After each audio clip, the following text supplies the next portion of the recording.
wierzę w to, że to jest początek rewolucji i że to wszystko doprowadzi do obalenia tego rządu. This is Warsaw in Poland, where thousands of people have been protesting against a near total ban on abortion. A strike is underway and major roads and bridges have been blocked across the country. Scuffles have erupted in Parliament, with opposition MPs carrying signs that say this is war. Here's why the ruling has caused such anger and why unrest there matters. Before a new High Court ruling, Poland's abortion laws were already amongst the strictest in Europe. Abortions were only permitted in the case of a fetal abnormality, rape, incest, or to protect the mother's life. And doctors in Poland can refuse to perform legal abortions. Many do so on religious grounds. This has forced thousands of women to seek terminations abroad or to have to risk illegal abortions. I was really scared because I didn't have money to go to abroad, and I knew that there is no other possibility for me to have abortion in medical clinic. But in October 2020, Poland's top court ruled abortion on the basis of a fetal abnormality is unconstitutional.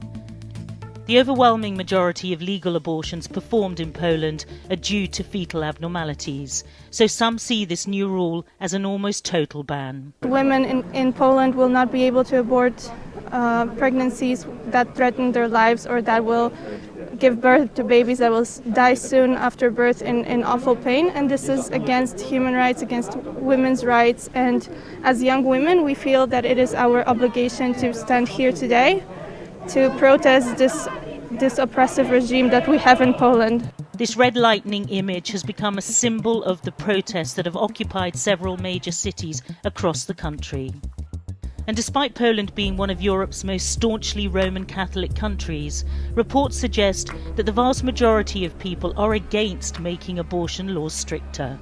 The ruling Law and Justice Party has effectively abolished legal abortion without a parliamentary bill, debate or public consultation.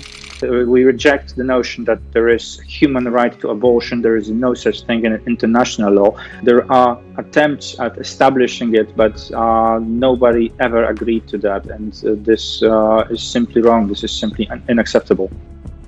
It's not the first time lawmakers in Poland have tried to impose a total ban on abortion.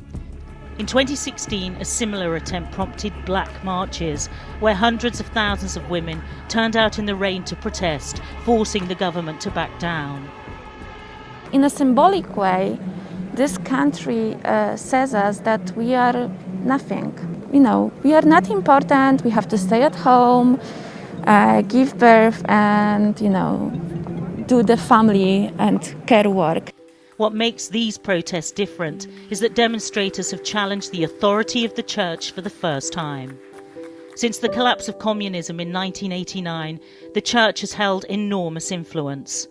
The government presents itself as the defender of traditional Catholic values and has pushed back against liberal Western ideas. But now church services all over Poland have been disrupted and priests have been confronted, and some see this as a tipping point for the church's authority.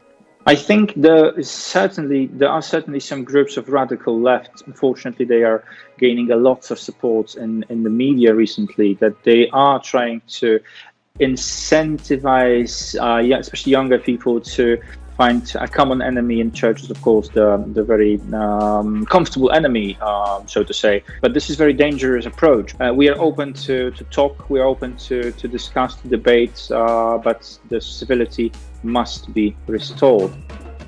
What remains to be seen is whether the government will back down over the issue.